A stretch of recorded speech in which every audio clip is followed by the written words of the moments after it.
Welcome to Strip Cover Lit, where we squeeze the bigger picture out of literature. I'm Adrian Fort, and we are here for the 30th in a 34-ish part series as we journey chapter by chapter through Fairy Tale by Stephen King.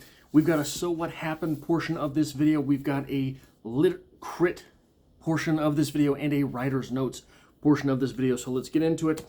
The group decides they are going to the torture room because they need to try to save Percy. They find Percy, and someone has cut his hand off. So Charlie sends Jaya with him.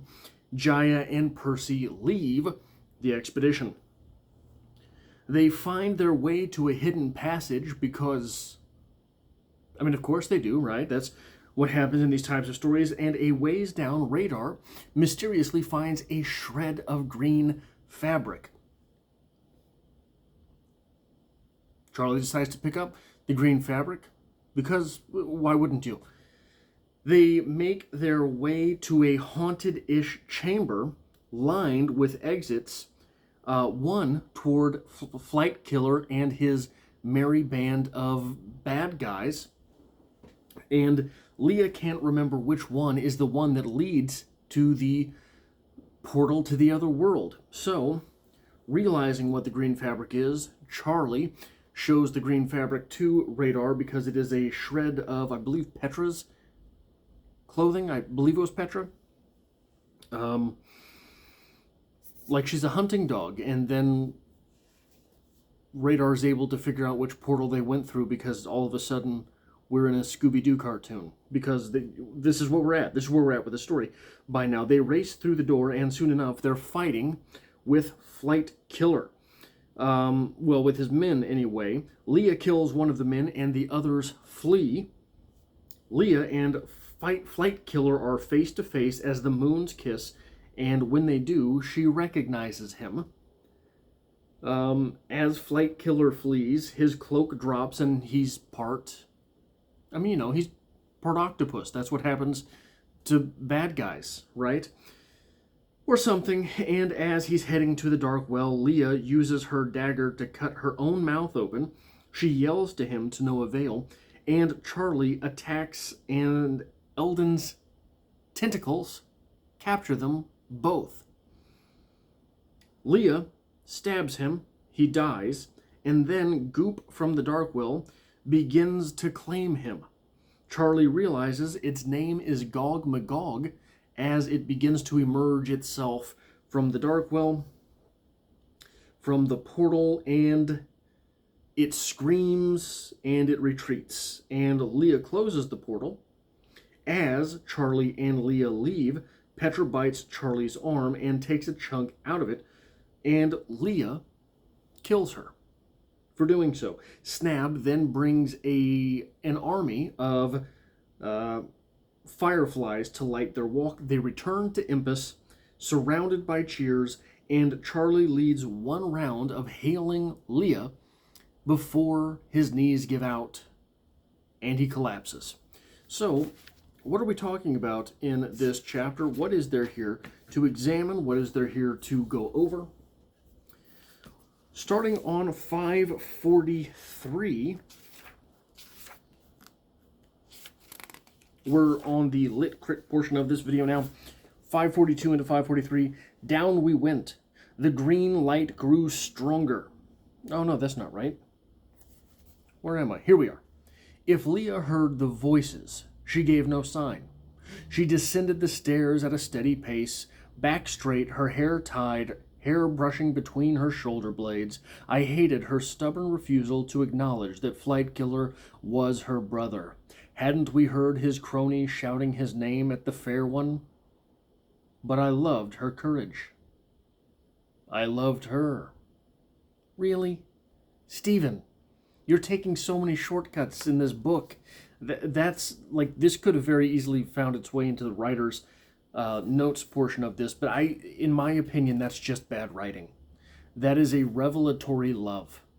Where does this love come from, Stephen? It was not there before. On 544, old books, perhaps forbidden books like the Necronomicon, the made-up one Lovecraft liked to write about. I could see Eldon poring over such a book. The ugly boy with clubbed feet, the boy with lumps on his face and a lump on his back, the one who was forgotten except when there was a cruel practical joke to be played. I knew all about those. Bertie and I had played our share during my dark period, and one who was ignored by everyone except his little sister. Why wouldn't he be ignored when his handsome elder brother would eventually take the throne? And by the time Robert ascended, sickly, limping Eldon, bookworm Eldon, would probably be dead anyway, such as he didn't live long. Such as he didn't live long. They caught a bug, coughed, took fever, and died. Now, that would have been an incredibly interesting bit to have gotten in a story or flashback form from Leah. Not necessarily through Leah's mouth, obviously, but Leah talking through the horse or whatever. Talking about Eldon's love of books. Talking about Eldon's favorite, maybe nefarious books. Look, books talk about books, songs talk about songs, movies talk about movies. If you're getting references in books about songs, it's a little weird. If you're getting references in movies about books, it's a little weird. If you're getting references in songs about anything literary, it's sort of weird, right? But here we have this perfect chance for, Stephen King to have built a better villain through the act of making him literary. We got touches of that. So the best villains oftentimes are really cultured people because we can see real life in them. All of the best villains from real life are cultured people, right? These are politicians who have crafted their way into some form of leadership, but are really sort of nefarious people, are really sort of bad folks. But they can still talk to you about Shakespeare and what vintage of wine is the best when you're talking about Pinot Noir. Kellen was that type of villain. Here we had the chance to make Eldon that type of villain too. Flight Killer. We could have made Flight Killer that type of villain too. We could have had stories from Leah about Flight Killer before he was Flight Killer as this kid that got lost in books. And maybe it was even one of these books that led him originally to this dark well. The dark well had been a forgotten place until he learned about it in a book, right? That sort of thing is why the Necronomicon has lived so long through the Lovecraft literature, because if we're reading about an evil book in a book that scares us, it just sort of compounds what's happening there. Because of that, what we could have done was had a literary-based reader that becomes this great villain.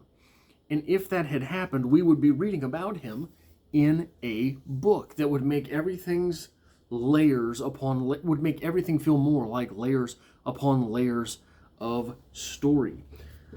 This would have been great, expanded and peppered throughout the book, instead of one relatively short paragraph hidden all the way on page 544. It would have been great to have a little bit more of that earlier. And speaking of would have been great to have more of that earlier, we have this between Leah and Charlie here. You assumed your brother was dead. Yes. Then she clasped her throat and guttural words emerged in front of her. Is dead. Is. The self I had become was still becoming, was older and wiser than the high school kid who had emerged in that field of poppies. This Charlie, Prince Charlie, understood that Leah had to believe that. Otherwise, the guilt of not trying to rescue him would have been too great to bear. Yet, I think by then she knew better. Again, that is a very strong dynamic between characters. This guilt being hidden by anger with Leah, and the recognition from Charlie of that tragic course of events and consequence, which Charlie then lets go unspoken. One of the best things that we get in literature, one of the best dynamics that we get in literature, is being able to know a character's inner thoughts. Sometimes we get this with a narrator in movies or TV shows. Sometimes there's an actor who is talented enough at his or her craft that we're able to read the silence on them as something going unspoken.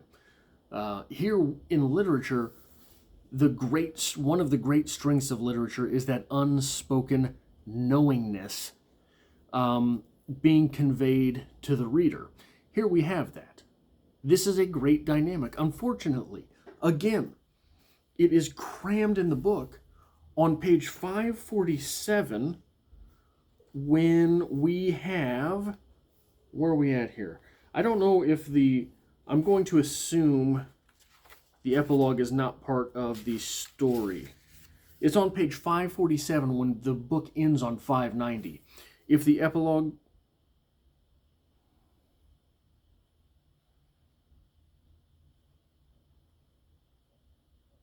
Okay, so the epilogue is part of the story.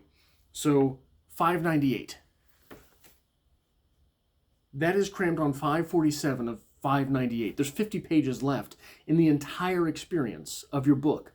And it is not until 547 that we get an unspoken knowledge from Charlie, the prince, from the chosen one, right?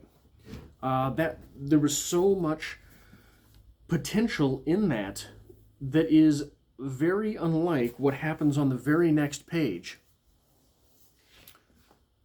There was no way to tell which of the 12 passages they'd taken. Or maybe there was. This is when they're trying to track down the party of bad guys. I remembered the woman with the beauty mark beside her mouth shouting, "Kneel, old blood, kneel, old blood." Petra was her name, and she had been wearing a green silk dress. I retrieved the scrap I'd found and held it out to Radar, who sniffed it without much interest. The hum and the black shapes of the glass blocks were affecting her, too. But that was what I had. What we had. That's very weak. That's very, very weak.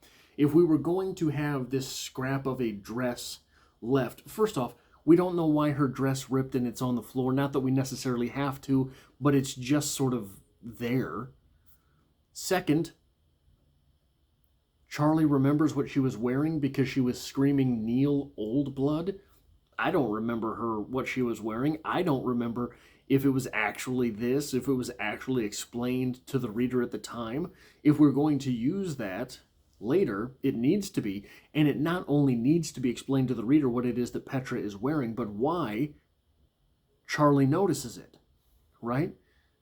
So, okay, like this is a very weak revelation, is what I'm getting at. This is a very poorly done revelation. And then to expect Radar to be able to just, oh, yeah, no, they went down this route because here I got you had the dress there, right? So we're following that scent. That scent, it goes through these doors and disappears because we're down into another world. So that's sort of weird to me. So this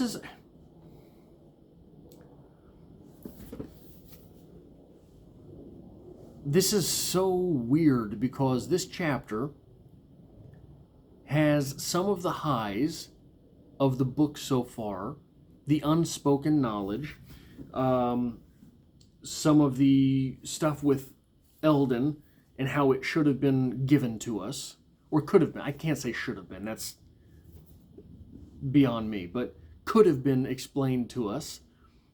And then you have weak revelations like this. Things that are just so Scooby-Doo, right? Very Scooby-Doo there. And then on 553, we have Charlie saying, I thought of the giant cockroach. Yeah. Yeah, it's been a long time since I've thought of the giant cockroaches too. What happened to those guys? Why did we abandon them as a point in the story? Unless they're not really a point in the story. It was just what came to Stephen King when he decided there was another world under this world to which Charlie would venture. And then as he started writing the next world that Charlie would venture into, he forgot about the giant cockroaches, which were a very big deal running through Bowditch's shed. And then we forget about them. Because this is all coming to Stephen King as it comes to Stephen King.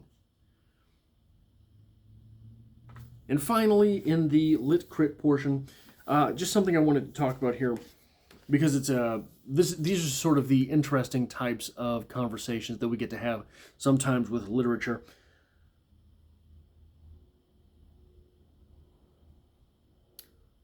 Go back, he croaked. Go back while you can. I can't. One of those tentacles wrapped around her blood-streaked neck. It was clear what he couldn't do. Stop the part of him that had been possessed by the thing below. I don't know if you have ever heard about the split brain experiments. One thing in the early 1900s, I believe, that they started to do when people would have seizures. And largely what an epileptic, I believe it's an epileptic seizure. I did not go back and read this entire article, but I believe it's an epileptic seizure. What happens is the corpus callosum, which is the area between the hemispheres of your brain, sort of holding your brain together, sort of providing the electrical sort of synapses between, or the electrical firing between the hemispheres of the brain. That is what creates an epileptic seizure. I think it's an epileptic seizure. What they found they could do, they could cut off the top of your head and just sort of separate the corpus callosum. Now, your brain is still in there, so it's still together, it's still held together, and then they put the top of your head back on, put some duct tape around there, and you're still there, but you're a little bit different. The firing between the brains, well, it's too small to cause epileptic seizures anymore. And we get this. When the split brain patients are shown an image only in the left half of each eye's visual field, they cannot vocally name what they have seen. This is because the image seen in the left visual field is sent only to the right side of the brain. And most people's speech control center is on the left side of the brain. Communication between the two sides is inhibited, so the patient cannot say out loud the name of that which the right side of the brain is seeing. A similar effect occurs if a split brain patient touches an object with only the left hand while receiving no visual cues in the right visual field. The patient will be unable to name the object, as each cerebral hemisphere of the primary somatosensory cortex only contains a tactile representation of the opposite side of the body. If the speech control center is on the right side of the brain, the same effect can be achieved by presenting the image or object to only the right side of the visual field or hand. So, if your brain is split and you see something with this eye, you're not able to tell people what it is because this is the eye seeing it. Or wait, this is the eye seeing it, which is controlled by this part of the brain. This part of the brain is where your speech center lies. I think, right? So I think that's right. Whatever it is, your brain being unable to communicate with itself means that you're unable to communicate with other people. This is interesting. There's not two people in us, but there can be split consciousnesses. One consciousness sees that thing that you're looking at. The other consciousness can't name it. There's all sorts of split brain experiences or experiments that are very interesting. And there's a book called The Mind and the Brain. The Mind and the Brain by, I can't find, Jeffrey Schwartz, maybe? The Mind and the Brain by Jeffrey Schwartz, where he goes into a little bit, I think it's in that book, where he talks a little bit about neuroplasticity. So if your speech center is removed or damaged or injured in some way, a speech center will likely emerge in a different part of your brain. That is neuroplasticity. It's incredibly weird, the stuff the brain can do. But I thought that was worth talking about here when you have a character saying, go back while you can, because I can't. And he knows what he can and can't do, but he's unable to sort of communicate it. Now, maybe that was just a little bit of a side note, side venture, side quest. On 5, into the writer's notes, 542 into 543. Down we went. The green light grew stronger. It was coming from the walls, oozing out of the walls. The voices grew stronger too. They were saying unpleasant things, many about my dismal exploits with Birdie Bird. Eris was crying behind me, very softly, and once she murmured, "Won't you stop? I never meant to. Won't you please stop?" I almost wish I could face Hannah or Red Molly again. They had been horrible, but they had been substance. You could strike out against them. It's not bad. But it's more showing, or is more telling than showing. Why not give us examples? We keep hearing about Birdie Bird, something which has, again, vanished since the beginning of the novel. But we keep hearing about these exploits with Birdie Bird, which I thought Birdie Bird was going to reemerge in the dark world, right? In the underworld, having somehow found his way there to become one of these villains. But alas, that did not happen. Anyway, we keep hearing about these exploits with Birdie Bird, but they keep being built up and then shoved under the covers. Just put it away. Slide it under the bed. Get rid of it. These exploits are never expounded upon. This would have been a perfect opportunity to slip in something really disastrous from Charlie's former self. We slip that in there, and all of a sudden we feel the dread that is running through Charlie. And if we feel the dread that is running through Charlie, pardon me, the whatever it is that Eris is running from as well, we will have a better understanding for that. Now, Stephen King did a great job here.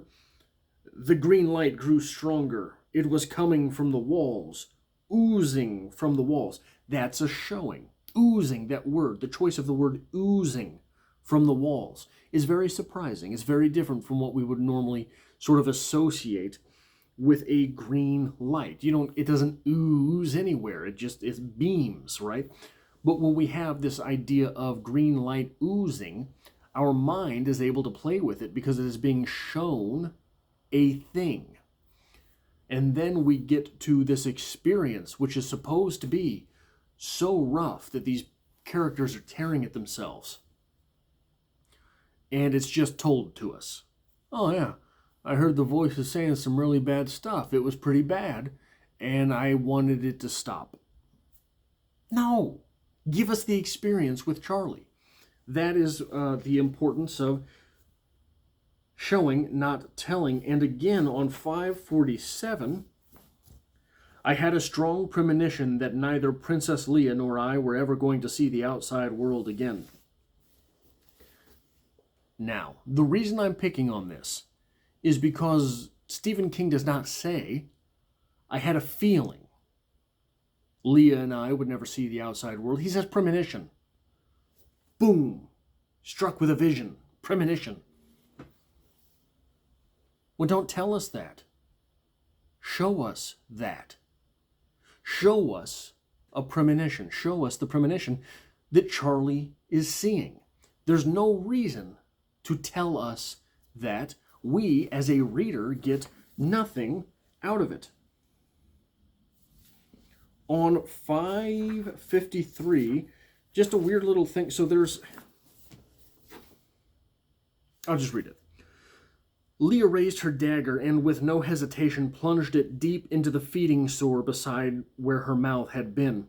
Then, using both hands, she raked it across the scar, right to left. Eldon, she screamed. Blood flew from her reopened mouth in a fine spray. Her voice was hoarse. From her feats of ventriloquism, I supposed, but the first word she'd spoken without having to project it from deep in her throat was loud enough for her wretched brother to hear, even over the hum. Why not? And again, this is a little thing that it feels like we're just not paying close enough attention to what it is that we're writing here. Stephen King, why not have Leah speak through radar? Like, it's not a plot hole, but it's sort of a little thing that would have made a lot more sense. It's very much more dramatic this way, but when you have a character that's speaking through animals, and there's an animal present, why not do this thing? And then another small thing, I didn't know I was running down the last steps, past the palanquin. I had no plan in mind. The reason I bring that up is that he was running through a whole lot of things going on.